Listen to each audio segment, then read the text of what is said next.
Assalamu alaikum, guys. Welcome to another episode of the JAMS Football Show with Kyle and Horace. And as you probably knows by now, my buddy Kyle Smith is not here today. There was a couple scheduling issues, but we decided to still pump out some content for y'all. So, as per the usual, I think we're going to start off with power rankings, and I'll just hit that screen share button, and here you go. So, the top spot. Oh, actually, give me a second. There we go. So the top spot still belongs to Swag. They've still been the top team week in, week out. Actually, not week in, week out. I've had them switch with Spartans for a little bit. Kyle kept Swag at the very top. So props to them. They still been scoring. At number 2, Spartans actually lost to the Union this past week. The final score was something about 20-12.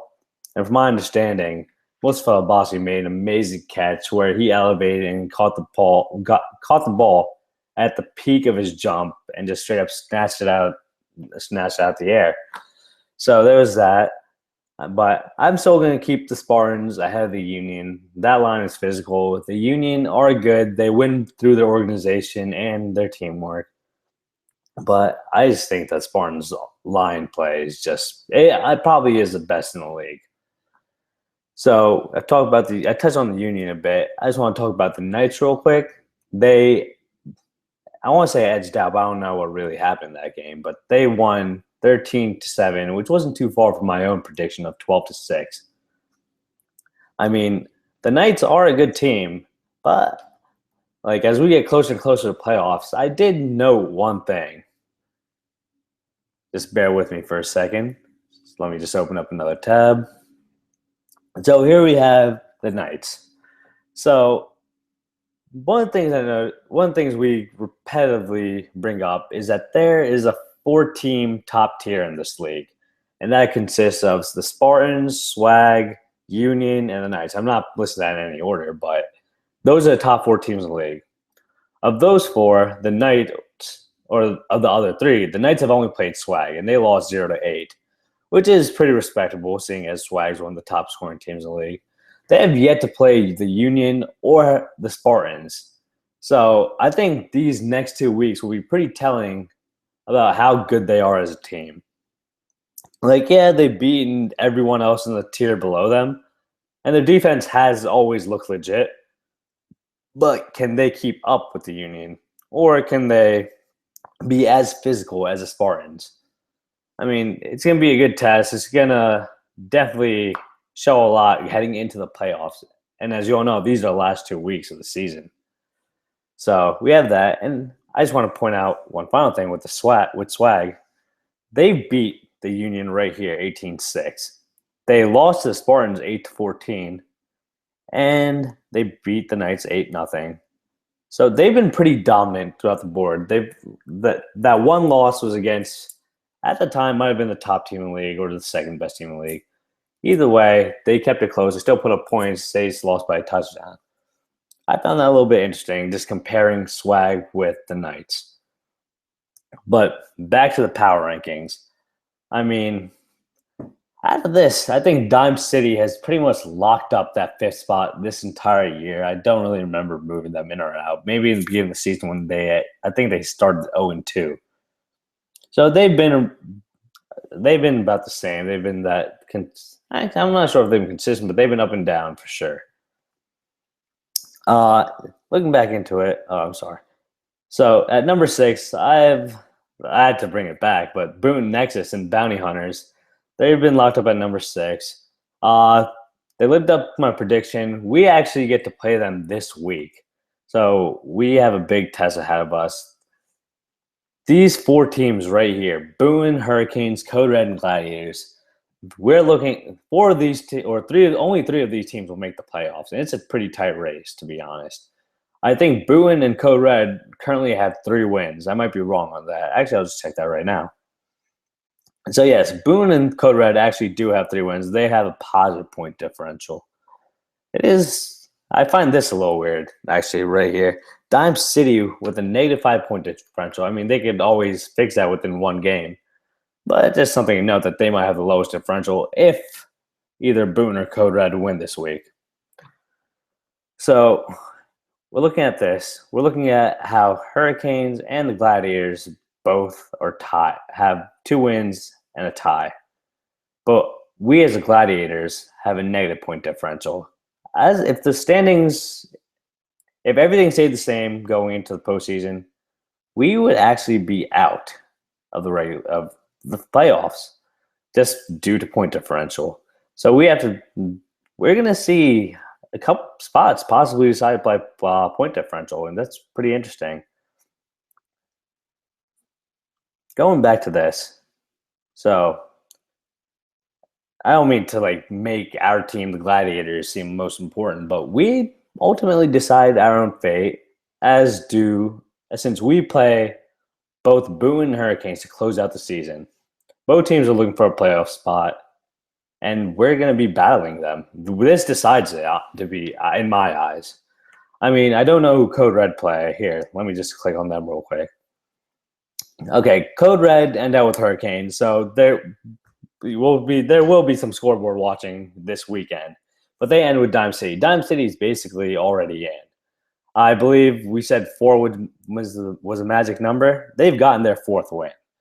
So they could basically, I want to say they could cruise, but at the same time, if they get 5th, that's a shoo-in for a playoff spot. So we talk about that. Just the last 3 spots in our power rankings have been the same for the past, I'll say, 4 weeks or so.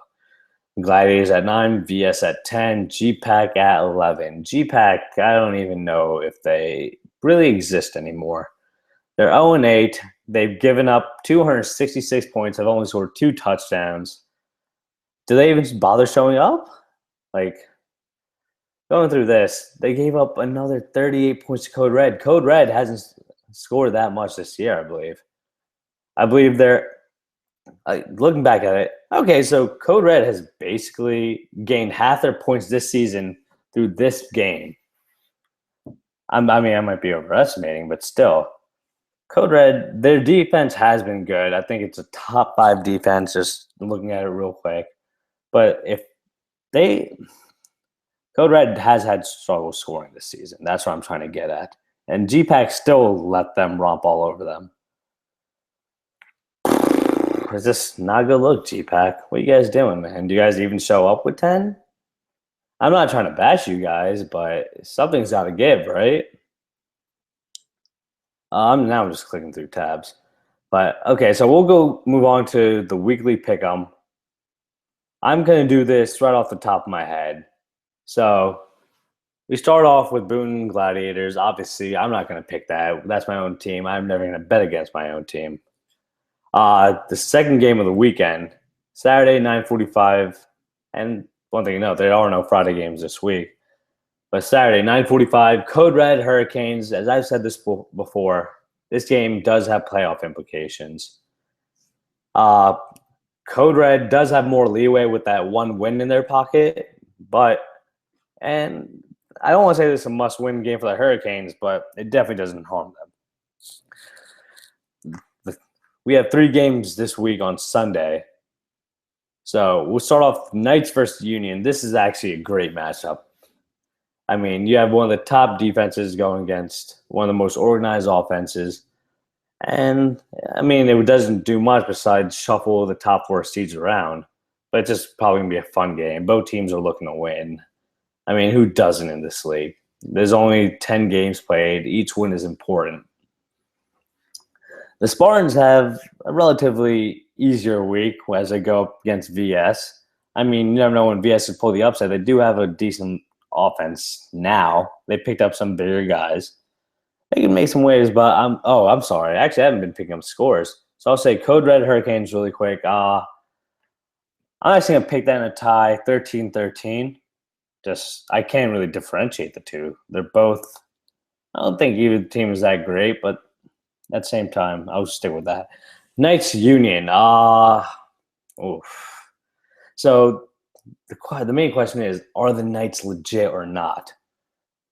I think I'm going to say the Union edged this one out 6-0. I don't think it'll be a high-scoring game. I think what I've noticed between the top teams is that that they're generally not high scoring besides that 8-14 game. And that wasn't even that high scoring. That was between Swag and the Spartans. So that might be the most high scoring game out of between top four. As for VS Spartans, I'll say 18 to I'll say 18 nothing. Spartans blank them out. Their trench play is just too strong. As for the last game of the weekend, we have GPAC versus Dime City. GPAC hadn't scored, so I'm not gonna go against the trend, honestly. So I'll say GPAC 0, Dime City 28. They could very well be more. So I mean, this is my first time doing a show by myself. So since Kyle's not here, I decided to maybe bring up some quick MVP talk. So just looking at this really quickly. As for MVP, most valuable player. So in my eyes, I decide who really elevates the play of their team. So I kind of made up a short list. It isn't much, and a lot of it isn't backed by much fact. It's more of an opinion-based thing. I mean, we do not have stats this year. I don't know what's going on with that. But I'm just going off my own experiences. So I just wrote down real quick. For my MVP, I'd say right now the short list is Big O, in no particular order, by the way. I actually have Big O in there for the Spartans. I mean, Spartans last year, they were not a good team last year. They were one of the bottom feeders. I think they did get hot. They were 3-7 last year. This year, they have been a top 2 team for the most part. They're 7-1. These guys have been on fire. And I think a lot of the credit goes to the return of Big O. I mean, I don't think they've added that much. They did add Hassan Hamdan, I believe, as their defensive end. But this was a team that already had a strong offensive and defensive line. Other people have on the list. I mean, Boone's 3-5. The record isn't that great, but Brendan Bowen, I feel like he's been doing it all for this team. He's been their quarterback. He's been a leader. He's a huge threat to throw it or run it, and he keeps them in games, frankly. They're one of the highest scoring offenses in the league. They actually rank 4th, if I'm looking at it correctly. But these guys, man, I don't think they'd be as good as they were without Brendan. And then as for the last couple names on the list, I wasn't sure who to give it to, but these guys are both on the Union. Raja Abbasi, consistent quarterback throughout. We've said so much about him. And then Mustafa Abbasi, his safety net, the guy who could, I think he might be the best at high pointing the ball in the air when it's thrown to him. That guy just never gives up on plays. I posted a clip where he basically outjumped 2-3 guys on Dime City and snagged the ball at the air. Apparently he did something similar this week against Spartans. The guy's an animal, man. So that's just my quick look at MVP balloting or my MVP votes. Like I said, it's not based off much fact, just based off what I've seen. And I think that really does it for this week. I know I'm not as smooth or as good or as talented as Kyle Smith, but hey, we had to give you guys something, right? So I guess this is it for now. Salam, good luck. See you guys after this week.